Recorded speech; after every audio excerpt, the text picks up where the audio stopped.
आहेत तेही त्यांनी आपल्याला सांगितलेलं आहे. पण यापुढे पुढचं जर बघितलं तर आता आपला नवी मुंबईचा एअरपोर्ट हा पुढच्या 5 वर्षामध्ये कमर्शियल एअरलाईनसाठी फंक्शनल होणार आहे. तर तिकडेही आपल्याला खूप जॉब ऑपॉर्च्युनिटीज या मिळणार आहेत. आणि दुसरं मोठं प्रोजेक्ट म्हटलं तर नवी मुंबईमध्ये ज्युएल अँड जेम्स पार्क हे येणार आहे. जसं सुरतला डायमंडचं आहे तसंच, आणि त्याच्याहून मोठं ज्युएल पार्क हे नवी मुंबईमध्ये येणार आहे.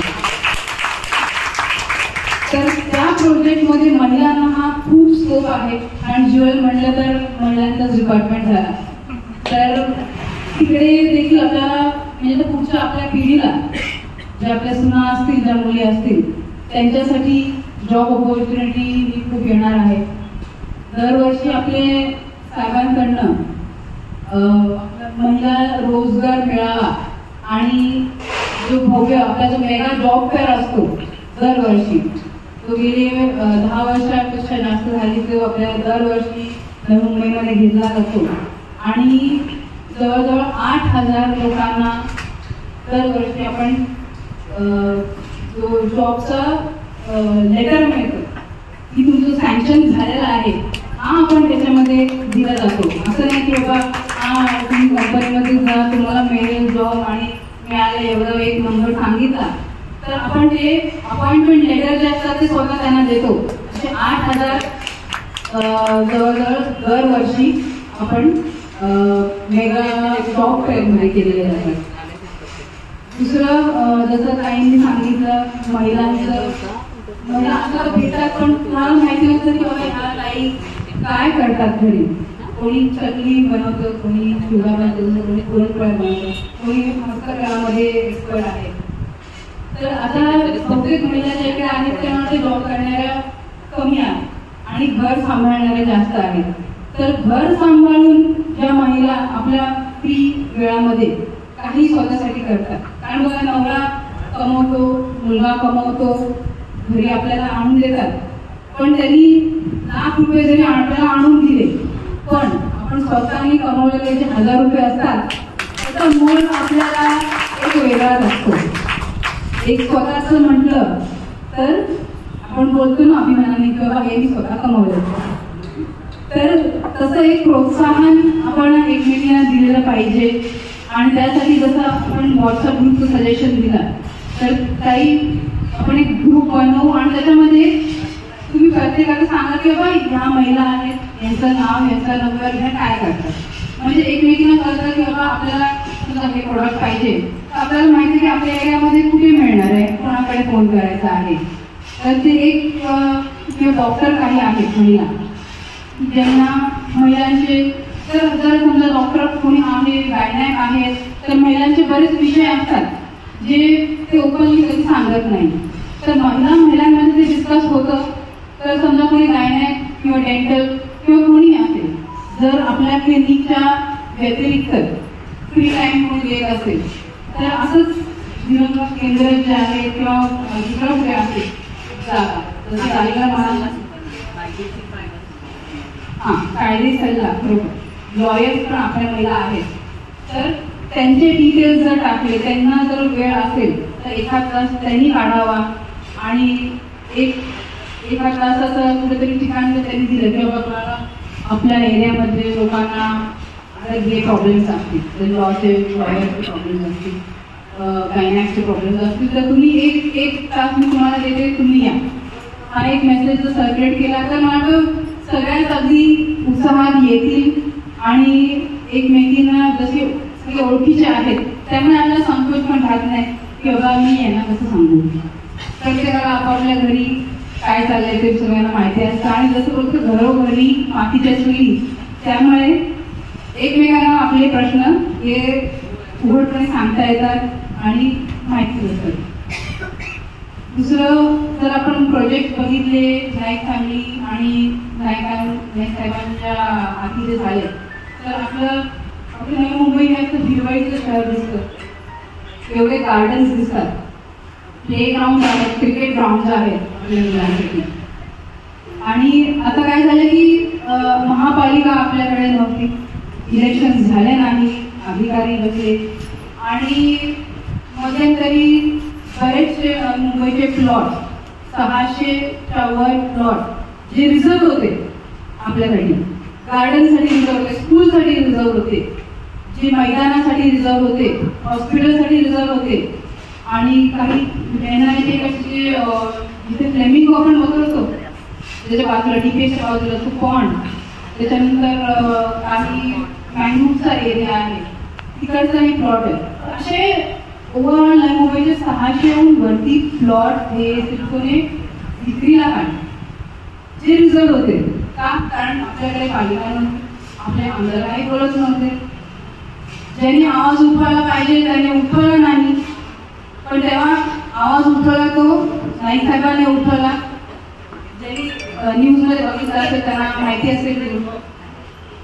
तर हे रिझर्वेशन आपल्याला तसंच ठेवायचं आहे, कारण पुढे आता जर आपण बघतोय तिकडे जास्त करून चारचा मॅटच्या बिल्डिंग आहेत, पाचमाळ्याच्या बिल्डिंग आहेत, त्या सगळ्या आता रिडेव्हलपमेंटमध्ये चालल्या. एकदा रिडेव्हलपमेंट झालं का तिकडे टॉवर उभे राहणार आहेत. आपलं जे येणारं पुढचं जे भविष्य आहे, आपलं पॉप्युलेशन ऑलमोस्ट डबल होणार आहे. आपल्याला आता जर बघितलं तर ट्रॅफिकचा प्रॉब्लेम आहे, पार्किंगचा इश्यू आहे, काही गल्ल्या एवढ्या छोट्या आहेत ॲम्ब्युलन्स जात नाही, घरापर्यंत फायर ब्रिगेडचा ट्रक जाऊ नाही शकत.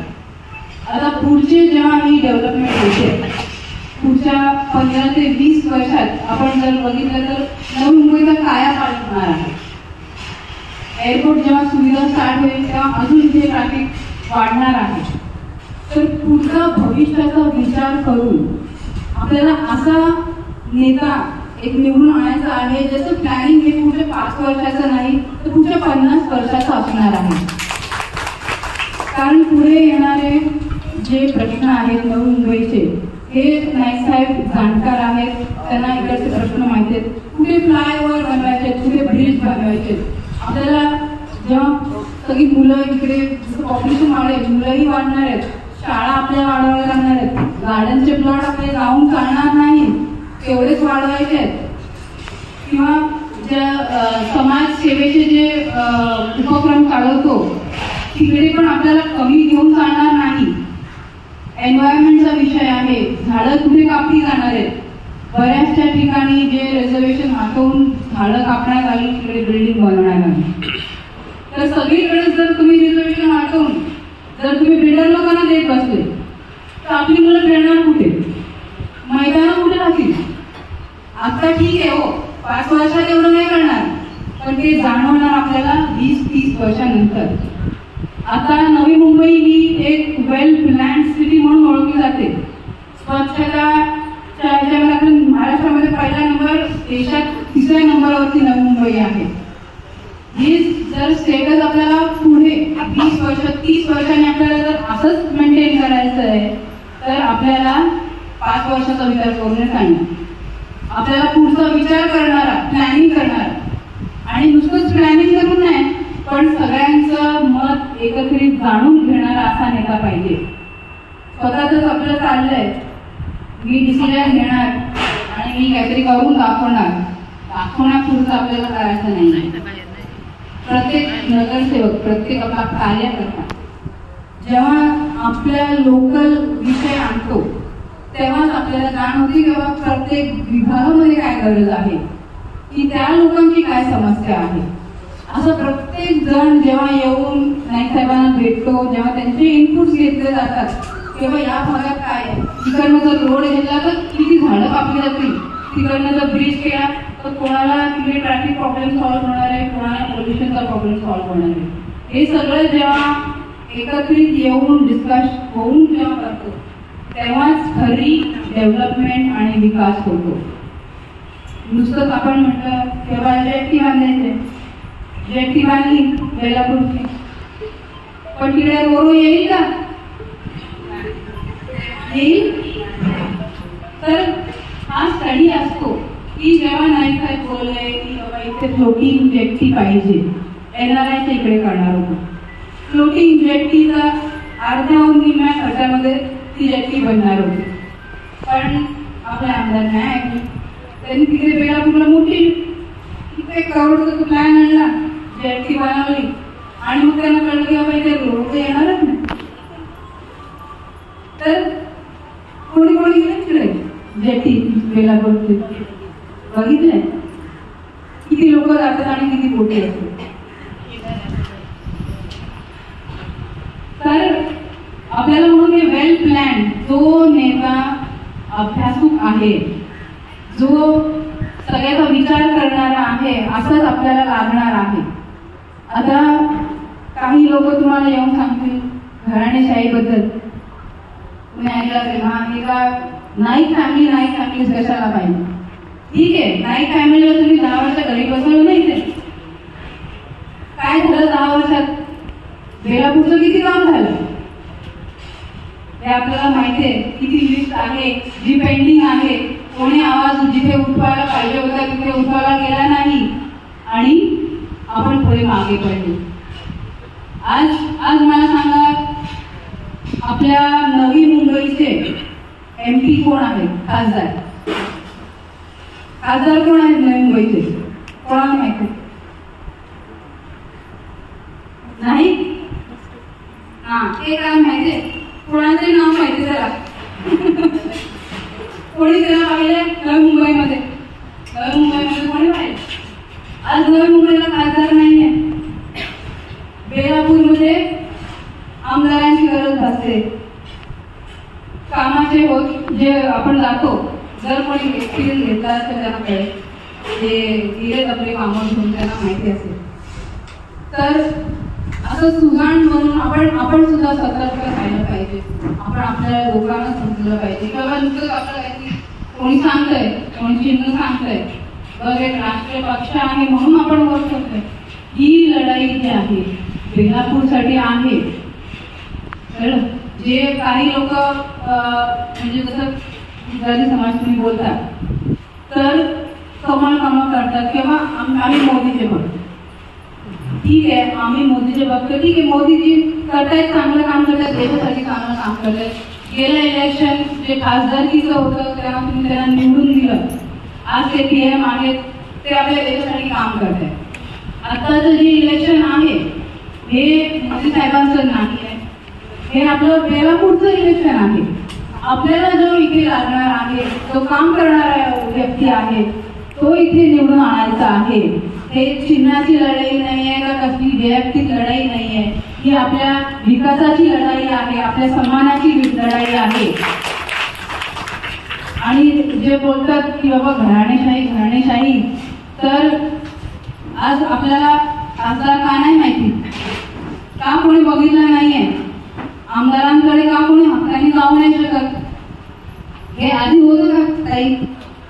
हा, कोण पण आज इकडे सभा व्हायच्या, जेव्हा नाईक साहेब जनता दरबार घ्यायचे, कोणीही जाऊ शकत होतं त्यांच्याकडे. सगळे अधिकारी असे बसायचे आणि त्यांच्याबरोबर ते डिस्कस करायचे तिकडच्या तिथे.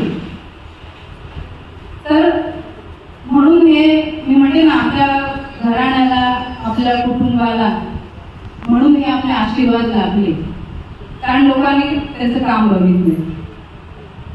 तर अशाच आपल्या उमेदवाराला, संदीपजी नाईक साहेबांना तुम्ही मत तर देणार आहात, विजयीचं करणार आहात, पण आपल्या भगिनी, जी एक भगिनी 10 महिलांच्या शक्तीच्या बरोबर असते, तर तुम्ही देखील आपल्या मैत्रिणींना, आपल्या आजूबाजूला, आपले जे बेलापूर पट्टीमधले जे नातेवाईक आहेत, जे आपतेष्ट, जे ओळखीचे आहेत, त्यांना देखील आपण हे ज्ञान दिलं पाहिजे. कारण सगळेच काही सोशल मीडिया किंवा टीव्हीवरती पॉलिटिक्स फॉलो नाही करत. आणि जर उच्च शिक्षित आपले जर सोसायटीवाले बघितले तर ते पॉलिटिक्समध्ये कोणी इंटरेस्ट नाही आहे. ते आपलं काही आला स्क्रोल करत असतात, त्यांना तेवढं नॉलेज नसतं पॉलिटिक्समध्ये. हे मी सांगते तुम्हाला, कारण येणाऱ्यामध्ये पण मी हा प्रश्न विचारलेला की आपले खासदार कोण आहेत, कोणाला माहिती नव्हतं. तर आपल्या उमेदवाराबद्दल तरी आपण जागरूकता ठेवली पाहिजे किंवा त्यांनी काय काम केलेलं आहे हे तरी आपण ज्ञान ठेवलं पाहिजे. आपला उमेदवार बघायचा आहे आणि त्याला जो उच्च शिक्षित आहे, पदवीधर आहे, ज्याला इकडचं नॉलेज आहे, अशा उमेदवारालाच निवडून द्यायचा. तर 20 तारखेला सगळ्यांना सांगा की आपलं 4 नंबरचं बटन आहे. कन्फ्युजन नको. सिरियलमध्ये तुतारी वाजवणारा माणूस सेम नावाचा अजून एक डमी कॅन्डिडेट सुद्धा उभा केलेला आहे. तर नुसतंच नाव नका बघू, आपलं चिन्हही बघायचं, आपलं नावही बघायचं, आपलं नंबरही बघायचा आहे. 4 नंबरचं बटन आहे. तर तुमचा आशीर्वाद आम्हाला पाहिजे, आमच्या सर्व नाईक कुटुंबियांना पाहिजे.